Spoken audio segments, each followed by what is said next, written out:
आगे सर बीच में सामने बताओ भैया भैया मोबाइल भैया हाँ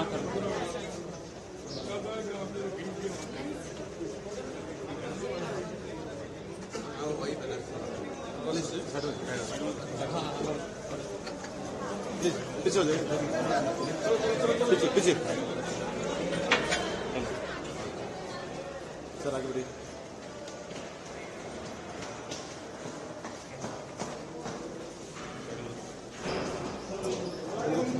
सारे अंदर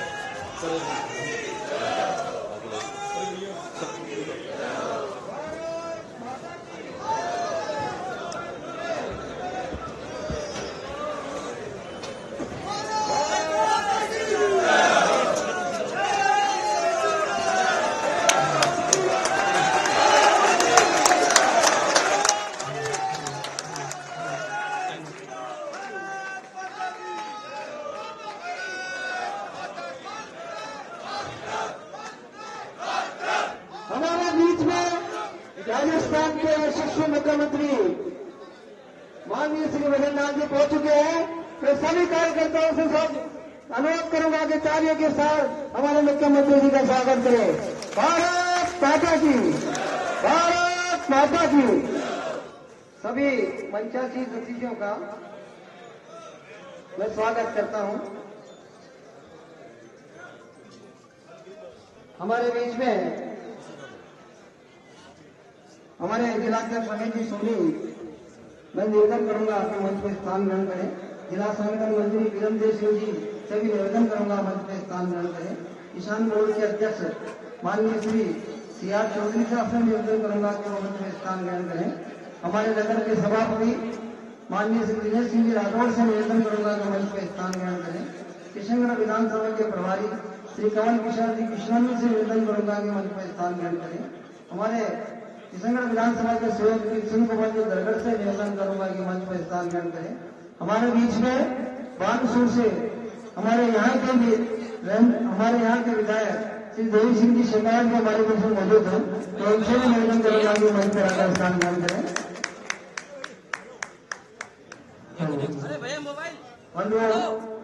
इस प्रकार से मैं बता रहा था ये देश की लड़ाई है। अब हमारे बीच में हमारे मुख्यमंत्री जी पहुंच चुके हैं। मैं सभी मंचासीन अतिथियों से विनम्र में निवेदन करूंगा कि दीप प्रज्वलन करके इस कार्यकर्ता सम्मेलन का शुरुआत करें। सभी अतिथियों से निवेदन, माननीय मुख्यमंत्री से निवेदन कि वो दीप प्रज्वलन करके इस कार्यकर्ता सम्मेलन की शुरुआत करें।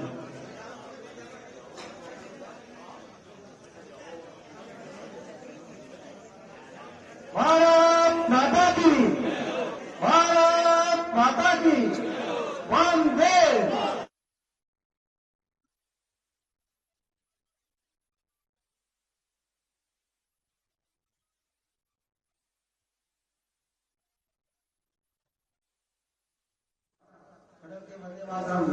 गीत का सावधान। वंदे मातरम, वंदे मातरम, सुजलाम सुफलाम मलयज शीतलाम सस्य श्यामलाम मातरम, वंदे मातरम। शुभ्रज्योत्स्ना पुलकित यामिनी कुसुमित ध्रुवधर शोभिनी सुहासिनी समधुर भाषिणी सुखदां वरदां मातरं, वन्दे मातरं, वन्दे मातरं। भारत माता की, भारत माता की।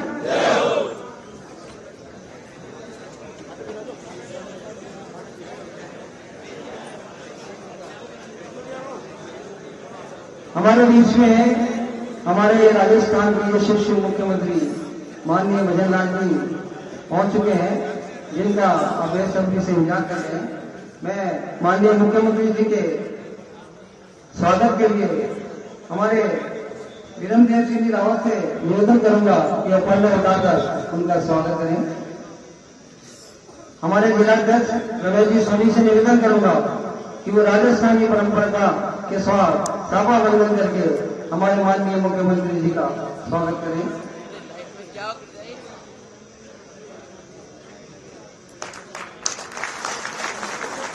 हमारे नगर के प्रथम नागरिक माननीय दिनेश सिंह जी राठौर से निवेदन करूंगा कि वो स्मृति चिन्ह देकर माननीय मुख्यमंत्री जी का स्वागत करें।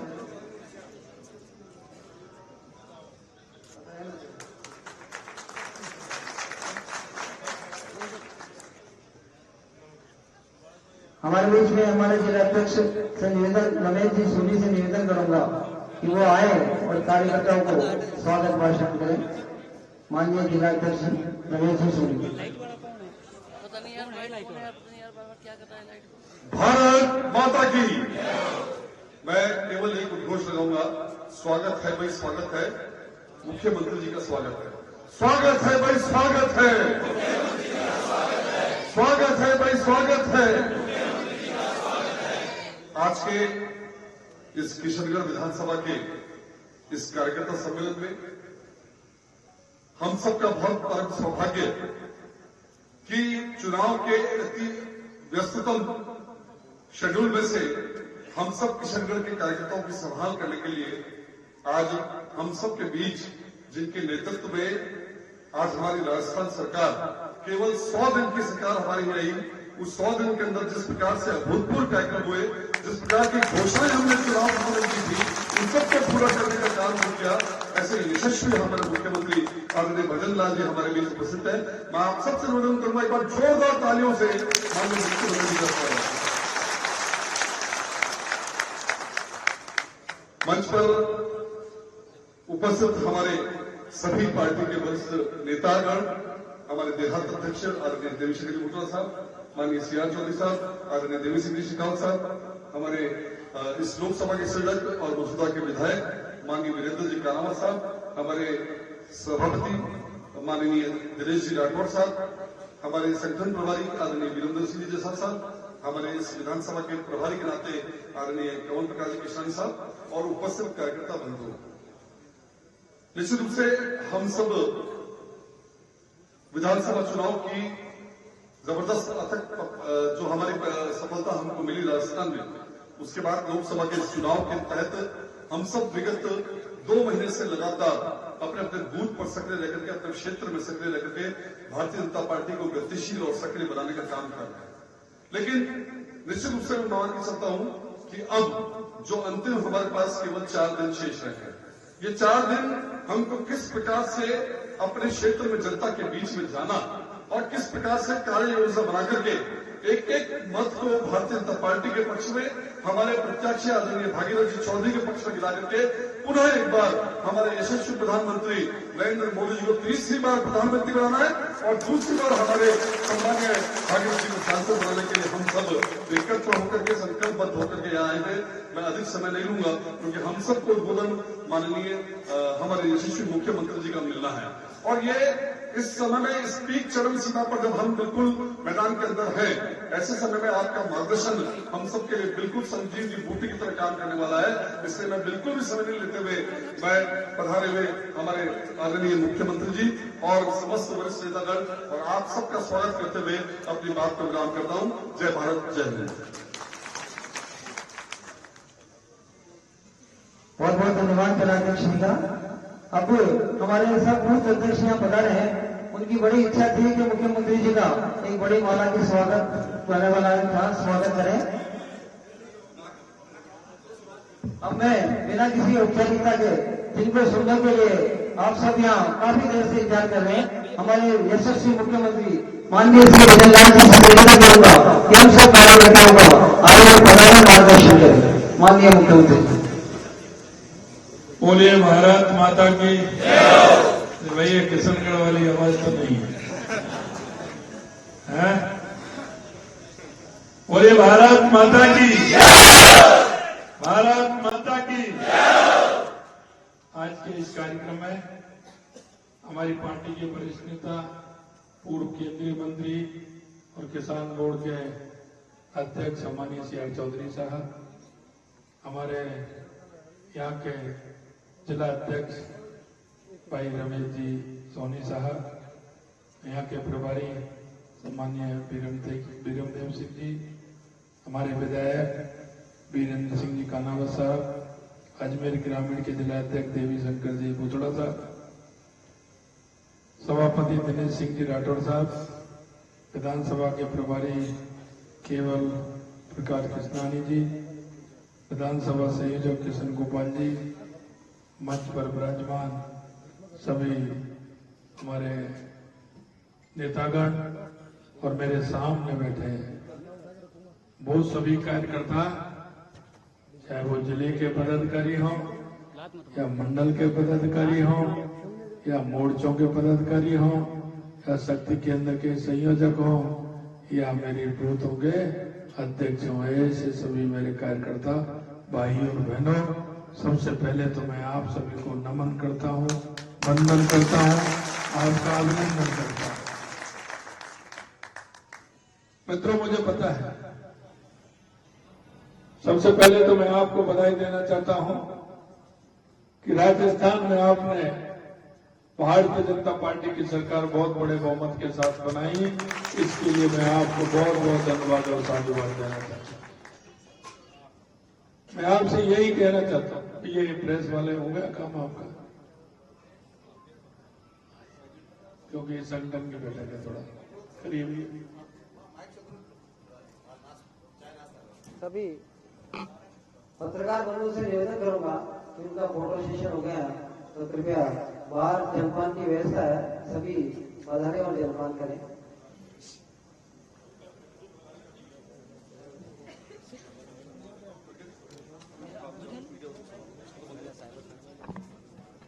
मेरे भाई और बहनों,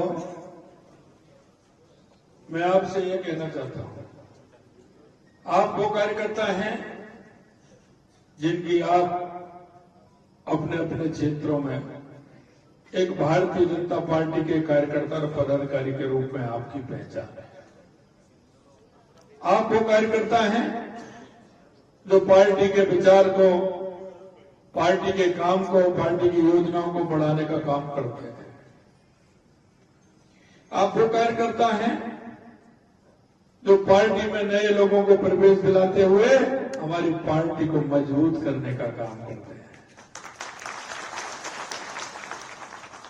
आज लगातार मेरी शाम तक लगभग 5-6 मीटिंगें हैं, सभाएं हैं, इसलिए थोड़ा सा मैंने जल्दी स्वयं ही मैंने माइक लिया कि आगे लेट हो रहे हैं, आगे कार्यक्रम है और आपको पता है कि 2 दिन हमारे बीच में है, बाकी तो फिर चुनाव है। मैं सिर्फ आपसे इतना निवेदन करने के लिए आया हूं,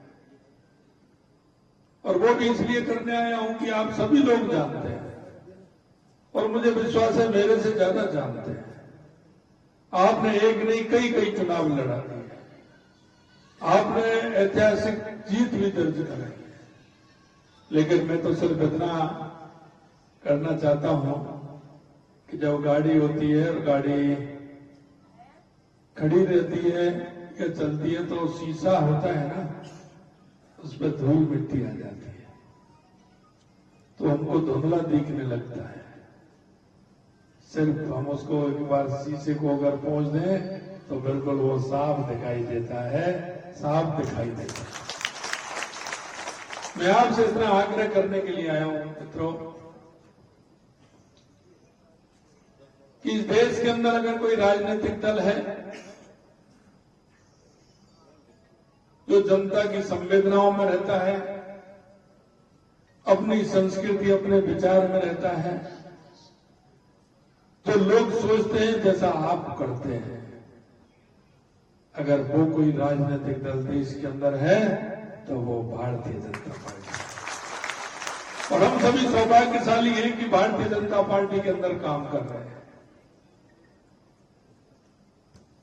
क्योंकि हम सहमत हैं हमारे विचार से, क्योंकि भारतीय जनता पार्टी अपनी संस्कृति, अपने विचार के लिए काम करती है, अंत्योदय के लिए काम करती है।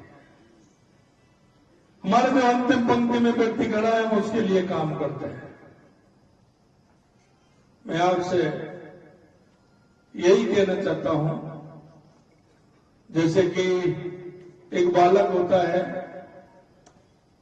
पढ़ाई करता है, जुलाई में जब उसका स्कूल खुलता है तो बस स्कूल पढ़ने जाता है, आके फिर खेलने का काम रहता है। घर वाले भी ध्यान नहीं देते, जुलाई के महीने कोई बात नहीं, स्कूल से आ गए, हाँ आ गए, बैठो बैठो, खाना खाइए, बैठिए, सो जाइए, तो वो भी अपने आराम से। लेकिन जैसे जैसे उसको 1-2 महीने होते हैं, अगस्त का महीना आता है, फिर प्रथम टेस्ट जब उसका होता है और जब उसमें नंबर आते हैं तो घर वाले मार्कशीट देखते हैं तो वो चिंतित रहते हैं। अच्छे आते हैं तो शाबाशी देते हैं, लेकिन आते हैं तो माता बहनें भी चिंता करती हैं। अच्छा, अभी खेलना कूदना बंद करो, पढ़ाई पर ध्यान दो। शाम को बैठाते हैं, पढ़ाते नहीं पढ़िए, आप 2 घंटे पढ़िए, उसके बाद आपको खाना मिलेगा, कहती है ना माता बहन। अब 2 घंटे पढ़िए, होमवर्क करिए, पूरा स्कूल का होमवर्क नहीं किया, फिर बताइए, चेक कराइए, कहते कि नहीं कहते? फिर कहते हैं तो 1-3 महीने में निकलते हैं, दूसरा तीसरा टेस्ट होता है, तो अच्छा इस विषय में कम नंबर आए, अच्छा क्या करना है, ट्यूशन लगवा जाता है।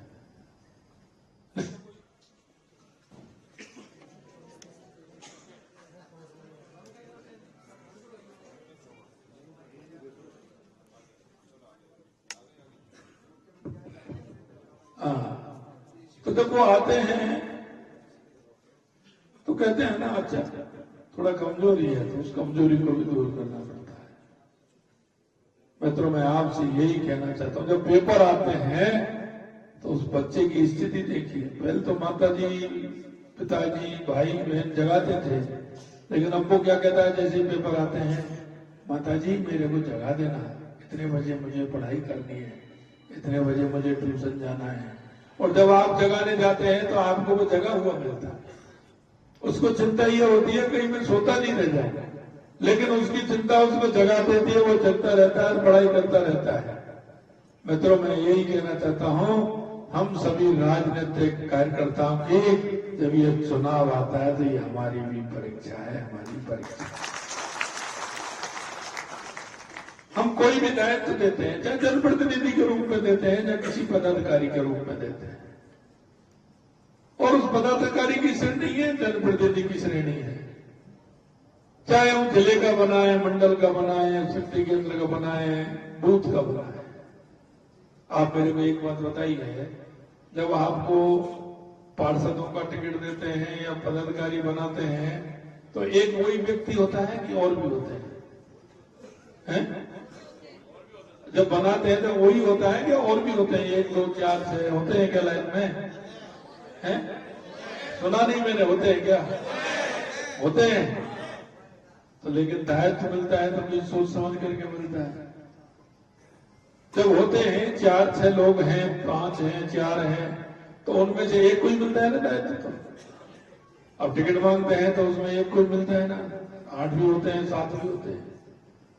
तो इसका मतलब वो अयोग्य जो जिनको नहीं दिया हमने, ऐसा तो नहीं है। लेकिन इतना है कि जिस पर पार्टी ने विश्वास किया है, चाहे जनप्रतिनिधि के रूप में किया है, चाहे पदाधिकारी के रूप में किया है, तो उसका दायित्व होता है कि नहीं होता है? कि जिस काम के लिए बना है उस काम को उसको करना चाहिए कि नहीं करना चाहिए? करना चाहिए कि नहीं करना चाहिए? करना चाहिए। तो मैं आपको वही ध्यान दिलाने के लिए आया हूं। मित्रों, मैं आपसे यही कहना चाहता हूं कि हमको वो जो दायित्व मिला है उस दायित्व को हम निर्वहन कर रहे हैं या नहीं कर रहे हैं। हम भाजपा के अंदर हैं, लेकिन भाजपा का काम कितना कर रहे हैं, हम समय कितना निकाल रहे हैं। आप आंकलन करिए, हमने कितने लोगों से संपर्क किया है।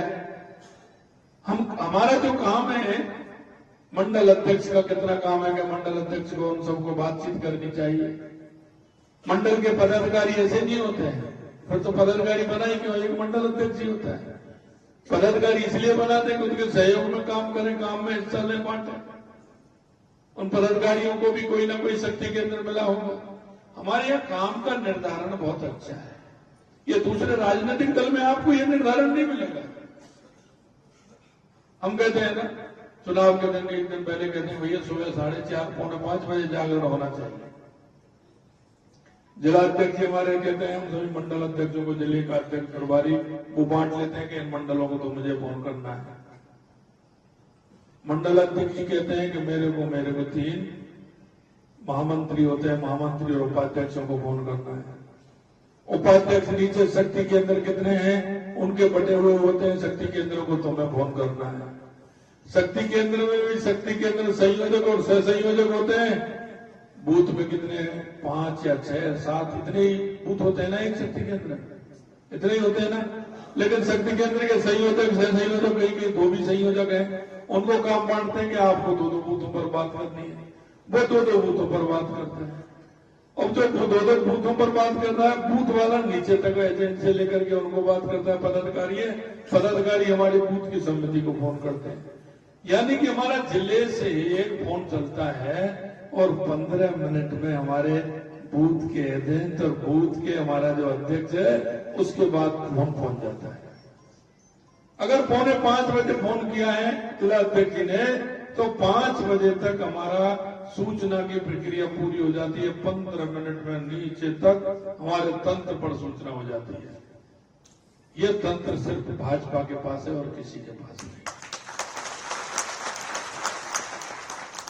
और इसलिए मैं कहना चाहता हूं कि ये हमारी राजनीतिक कार्यकर्ता होने के नाते हमारी जो परीक्षा होती है वो हमारी चुनाव होता है। चुनाव में कार्यकर्ता की परीक्षा हर राजनीतिक कार्यकर्ता की परीक्षा होती है। और मंडल अध्यक्ष की ड्यूटी क्या है, जिला अध्यक्ष की जिला जीते। मंडल अध्यक्ष की ड्यूटी क्या है कि मंडल अपने मंडल में से जीत के जाए। शक्ति केंद्र की ड्यूटी क्या है कि शक्ति केंद्र में जीते। बूथ की ड्यूटी क्या है कि हम बूथ में जीते। यही होता है ना। अब हमको हमारा काम बांटना है, हमारा मोर्चे काम बांटते हैं। हमारे कौन से, महिला, युवा, SC, ST, OBC, किसान, सबका हमारा काम अलग अलग है, हम उसमें काम देखते हैं। मैं आपसे इतना ही कहना चाहता हूं कि अगर हम दिल्ली में जीतते हैं और अपने बूथ से हारते हैं तो 4 जून का जब होली और दिवाली एक साथ मनेगी उसमें हमारा योगदान क्या रहेगा। वहां की जीत पर हम खुशी मना रहे हैं, लेकिन अपने बूथ की खुशी क्या है, ये मन को कचोटेगी कि नहीं कचोटेगी कि मेरी बूथ पर तो मैं जीता नहीं लेकिन वहां जीत गए, तो मन में आपके में आएगा कि नहीं आएगा कि मेरा भी योगदान है। मैं थोड़ी मेहनत करता, थोड़ी सी मेहनत करता तो मेरी बूथ पर भी जीता। मैं आज 1 फुट उछला हूं, अगर मेरी बूथ पर जीते तो मैं 2 फुट उछल करके जयकारे देने वाला। हमारा काम, मैं आपको एक ही विश्वास दिला सकता हूं, 2014 के बाद देश के यशस्वी नरेंद्र मोदी जी ने राजनीतिक दलों को, राजनेताओं को बदलने के लिए मजबूर कर दिया है। तो जिस तरह की देश के अंदर राजनीति होती थी, भ्रष्टाचार, तुष्टीकरण, आपने देखे हैं, झूठ और लूट की राजनीति होती थी, अब वो सोचने को मजबूर हो गए हैं। क्योंकि आपने देखा है, हमने 2014 में जो घोषणा पत्र हमने जो दिया था उसको हमने पूरा करने का काम किया। 2019 में दिया, उसे हमने पूरा करने का काम किया। और मैं आपको बताना चाहता हूं, राजस्थान के अंदर विधानसभा में जो संकल्प पत्र दिया था, हमारे 90 दिन की सरकार ने 45% उस संकल्प पत्र को दिया। मेरे को आज तक कोई भी बता कि 45% किसी ने भी संकल्प पत्र को 90 दिन के अंदर पूरा किया हो, कोई भी उठा लीजिए अपना। लेकिन मैं आपको कहना चाहता हूं, मैंने मेरे विधायकों को 1 महीने बाद तो 5-5 करोड़ रुपए सड़क के लिए और 3-3 करोड़ रुपए अस्पताल, स्कूल या कोई भी बिल्डिंग बनवाने के लिए मैंने 1 महीने बाद सबको दे दिया कि आप अपने अपने क्षेत्र में जहां किसी तरह की परेशानी है उसका समाधान करते हुए ये 5 करोड़ रुपए रोडों के लिए है और 3 करोड़ रुपए आपके अस्पताल, पशु औषधालय, जो भी आपका होगा, विद्यालय में कहीं कमी है उसके लिए, या सामुदायिक भवन है, 3 करोड़ रुपए मैंने उसके लिए भी दिए। और यही नहीं, मैंने कहा कि जल्दी आप प्रपोजल दे दोगे, मेरे यहाँ भिजवा दोगे, तुरंत स्वीकृति नहीं करवा के काम चालू करा दूंगा। आपने देखा है हमने जो वायदे किए, एक एक करके हमने उन वायदों को भी पूरा किया है। चाहे वो हमारी किसान सम्मान निधि हो, चाहे हमारे गेहूं की एमएसपी बढ़ाना हो, चाहे हमारे जो जनप्रतिनिधि थे, जनप्रतिनिधि उनका भत्ता बढ़ाना हो, पंचायत के हो, निकाय के हो, उनका भी भत्ता बढ़ाने का काम किया है, चाहे सामाजिक सुरक्षा पेंशन हो, और चाहे आपने देखा होगा कांग्रेस के समय में नकल की क्या स्थिति हो रही थी। हमने कहा था कि एसआईटी गठित करेंगे, इन सबको बंद करेंगे, जिन्होंने गलत काम किया है 97 बंद हो गए हैं। 1-2 दिन में सैका पूरा हो जाएगा, 1-2 दिन में सैका पूरा हो जाएगा। और अभी सैका पूरा हो जाएगा, ये तो वो है जो जिन्होंने नकल की, खरीदा पेपर, कहां से ले आए, कहां से ले गए, अभी शोरूम वाले बाकी है। मैं आपको विश्वास दिलाना चाहता हूं कि आपके मन में जो बात है, जो आप अभी कह रहे हैं, आप निश्चिंत रहिए, किसी को भी नहीं छोड़ा जाएगा, किसी को भी नहीं छोड़ा जाएगा।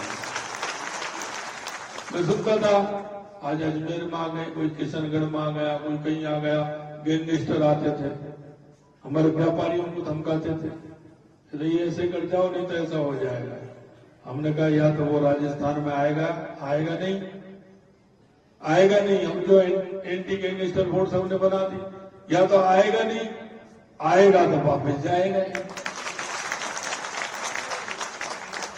ऐसे थोड़ी ये था, राज ऐसे थोड़ी चलता है, संविधान से चलता है, और आप सही मानिए संविधान से चलेगा। कितना भी बड़ा व्यक्ति हो, अगर गलत काम करेगा तो किसी कीमत पर नहीं छोड़ा जाएगा, कि आप अपने मन विचार। हमारे बुजुर्गों की सामाजिक सुरक्षा पेंशन, अरे भाई बुजुर्ग हैं, हमारी माता बहनें को पता है, हमारी बुजुर्ग दादी है, ताई है, जब कोई बहन बेटी आती है ना तो उसको कुछ देना तो पड़ता ही भाई, रीति रिवाज है, देना पड़ता है कि नहीं देना पड़ता है। वो जाती है तो अब वो माता बहन के, हमारी दादी ताई किस पर मांगे पैसा, उसको पेंशन मिलती है ना, उसमें से निकालती है वो। तो हमने कहा कम है, इसको और बढ़ाइए। हमने 1500 रुपए की कहा है, लेकिन पहले उसमें हमने 150 रुपए बढ़ा करके 1000 से 150 रुपए तो हमने कर दिया। हमने कहा डीजल पेट्रोल का पैसा कम करेंगे। कांग्रेस वाले हमने 2 महीने हो गए, उन्होंने क्यों कम नहीं कर रहे? मुख्यमंत्री तो दिल्ली जा रहा है। अरे भैया तुम्हारे पास क्या है, दिल्ली आ रहा है, जा रहा है तो लेकर के आ रहा है, तुम्हें क्या दिक्कत आ रही है? अरे तुम तो वहीं पड़े रहे, होटल में पड़े रहे, तुम तो फोकट में जाते थे। अरे मैं जाता हूं तो कुछ ना कुछ लेकर के आता हूं, तुम क्यों चिंता कर रहे हो? अरे तुमका 40 साल से काम नहीं हुआ, ईआरसीबी को तुमने अटकाए रखा, भटकाए रखा। हमने 1.5 महीने में समझौता कर लिया, 3 करोड़ लोगों को पीने को पानी मिलेगा, 21 जिलों को पानी मिलेगा, 2,80,000 हेक्टेयर सिंचाई के लिए पानी मिलेगा। ये कांग्रेस के नेता थे, वो इसी बात पर जीत जाते थे हमेशा कि मैं यमुना का पानी ला रहा हूं। अरे भैया पानी कभी एक लोटा भर के भी नहीं लाया तो गाड़ी में रख करके लगा रहे हैं, पानी लेकर के आएंगे। 40 साल से मांग थी यमुना जल की, हमारे शेख अवाटी को हमने 1.5 महीने के अंदर हरियाणा से भी समझौता किया, मध्य प्रदेश से भी समझौता किया, और देश के यशस्वी प्रधानमंत्री नरेंद्र मोदी जी ने पैसा भी दिया और हमने उसको समझौता कर लिया। यही नहीं डीजल की कहते, हमने कहा डीजल का पैसा तो हम कम कर दें, लेकिन राजस्थान में असंतुलन है बहुत ज्यादा। वो कैसे 5 रुपए का अंतर है। गंगानगर में सबसे महंगा, बीकानेर में उससे थोड़ा कम, जोधपुर में उससे थोड़ा कम, उदयपुर में उससे थोड़ा कम, अजमेर में उससे थोड़ा कम। मतलब ये क्या है? हमने कहा ऐसे नहीं चलेगा भैया। हमने हरदीप जी को पत्र लिखा। हरदीप जी के साहब ये तो ऐसा है, कंपनियों का किसी का हो रही है, हम नहीं मानेंगे ऐसा। राजस्थान में ऐसा नहीं चलेगा। हमने प्रधानमंत्री जी से निवेदन किया। प्रधानमंत्री जी ने हरदीप पुरी जी को कहा कि भैया ये राजस्थान के मुख्यमंत्री कह रहे हैं, इनकी बात सुनो और ये करना ही है। और उन्होंने कर दिया। 2400 करोड़ रुपए का घाटा। मैंने के घाटा है तो घाटा करेंगे, क्या दिक्कत आ रही है? आपको ध्यान होगा 3.5 रुपए से लेकर के 7.5 रुपए तक पेट्रोल हमने सस्ता किया है, और 3.5 रुपए से लेकर के 6.5 रुपए तक हमने डीजल सस्ता किया है। वो हमारे राजस्थान के भाइयों को उसका फायदा, पूरा का पूरा फायदा हमको मिला है।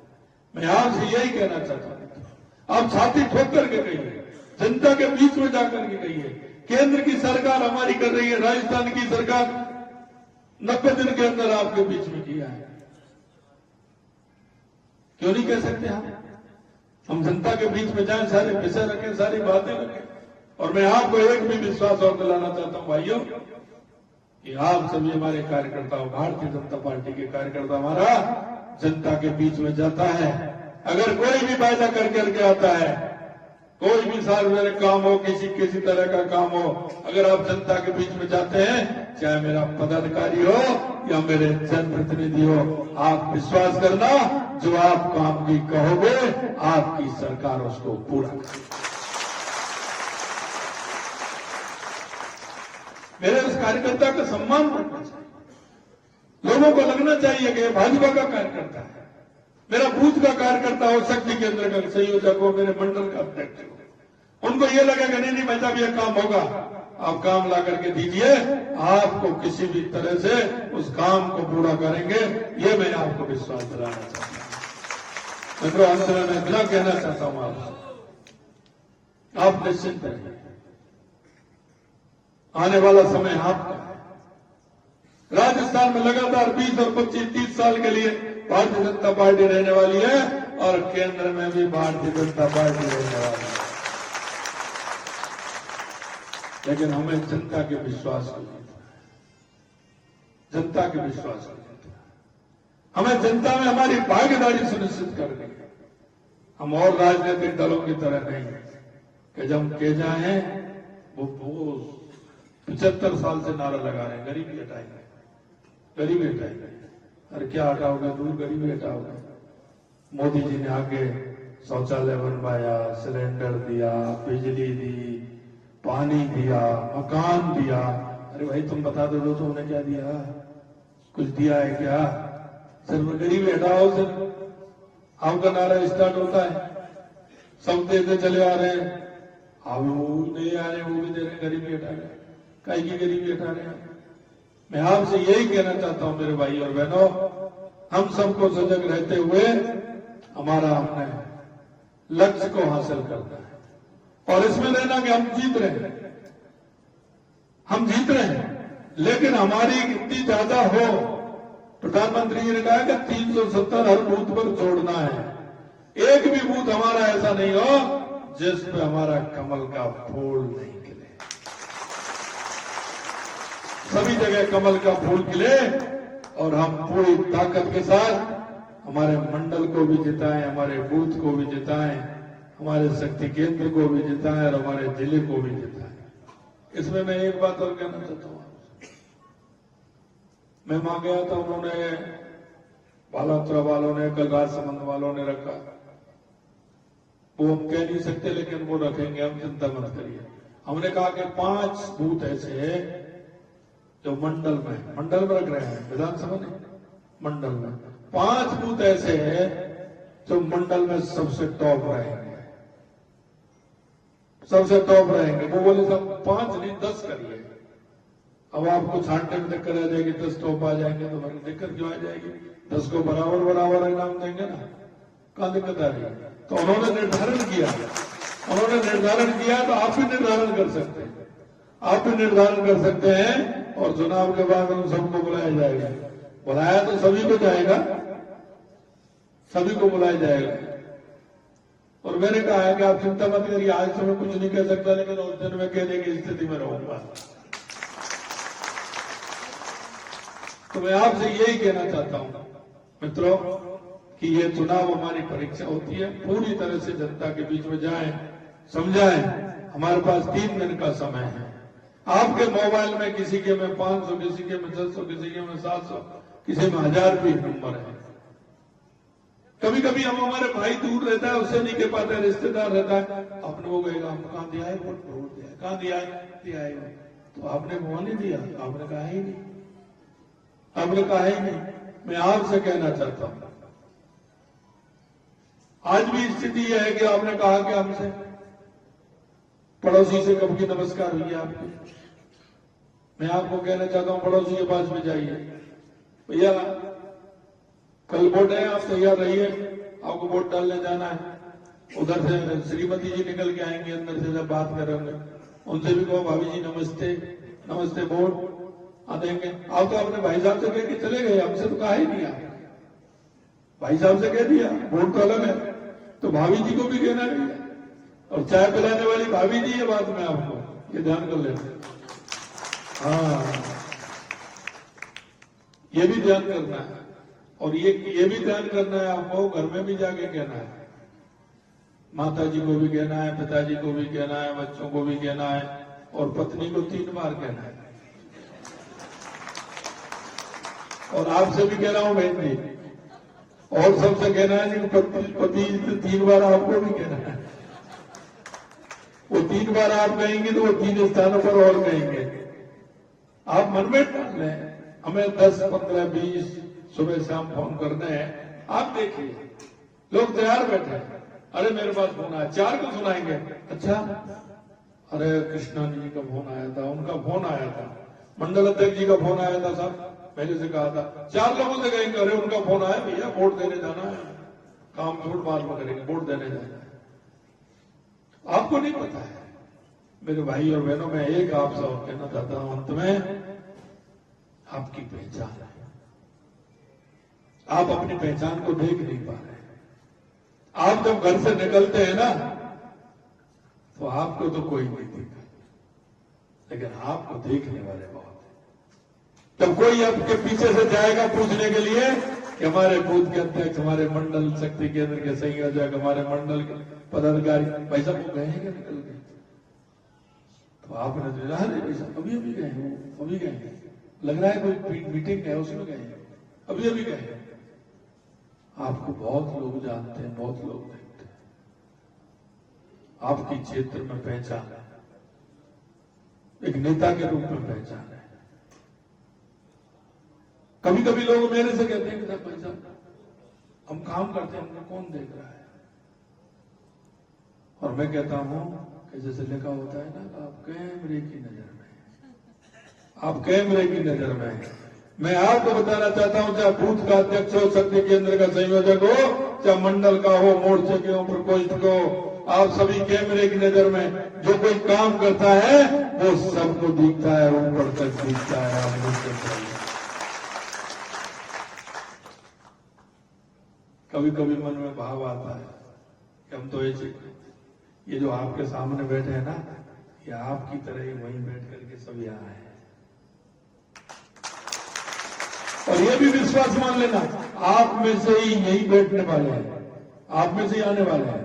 आज मेरी बात नोट कर लेना, आप में से ही यहाँ आने वाले हैं, आप में से ही जनप्रतिनिधि बनने वाले हैं, आप में से ही पदाधिकारी बनने वाले हैं, और आप ही आगे चलकर इस पार्टी का नेतृत्व करने वाले हैं। ये आप निश्चित रूप से मान लीजिए। ये भारतीय जनता पार्टी है, ये भारतीय जनता पार्टी, ये किसी जाति की पार्टी नहीं है, ये किसी परिवार की पार्टी नहीं है, ये 36 कौम और हर कार्यकर्ता की पार्टी है। इसलिए मैं आपसे यही आग्रह करना चाहता हूं कि आप सभी अपने अपने क्षेत्र में जाएं, 3 दिन का समय, पूरा समय दें, पूरा समय दें। घर वालों से कहते कि साहब हमारी पार्टी का काम है, मेरा काम है, मैं पूरा समय दूंगा, बाकी काम आप संभालें। उनसे भी कह दिया आप भी दीजिए, मिलकर के फिर चुनाव के बाद मिलकर के सभी काम कर लेंगे, कोई दिक्कत नहीं है। आपके काम में मैं हाथ बटाऊंगा, आप मेरे काम में हाथ बटाओ। तो फिर रोटी बनाने की और कहने की नहीं बाद में, तो उसके लिए भी तैयार रहना कोई दिक्कत थोड़ी है। तो इसलिए मैं आपसे यही कहना चाहता हूं भाइयों बहनों कि हम पूरे काम को अंजाम दें, पूरा समय निकाल करके। और वोट के दिन तो एक काम आपको करना है कि सुबह 5 बजे से पहले जागरण करना है, 6 बजे हमको उनको जगाना है, हमारे एजेंट को, हमारे बूथ के अध्यक्ष को समय से जाना है, एक एक कार्यकर्ता को ड्यूटी लगाते हुए वहां ज्यादा से ज्यादा पोलिंग हमारा कैसा हो, किस तरह से होगा, कैसे करेंगे, इसकी रचना भी आपको बनानी है। इतना ही मैं आप सभी से निवेदन करना चाहता हूं। आप सभी हमेशा काम करते हैं और आप सभी सारे कामों को जानते हैं। मैंने तो थोड़ा सा एक आपको याद दिलाने के लिए ये सारी बातें कही हैं, क्योंकि मुझे पता है मेरे सामने बैठे मेरे से भी सीनियर हैं जिन्होंने लंबे समय तक उनका अनुभव है। मैं इतना ही आप सभी से कहना चाहता हूं। आप सभी को बहुत बहुत धन्यवाद। नमस्कार, जय हिंद, जय भारत, भारत माता की, भारत माता की। बहुत बहुत धन्यवाद।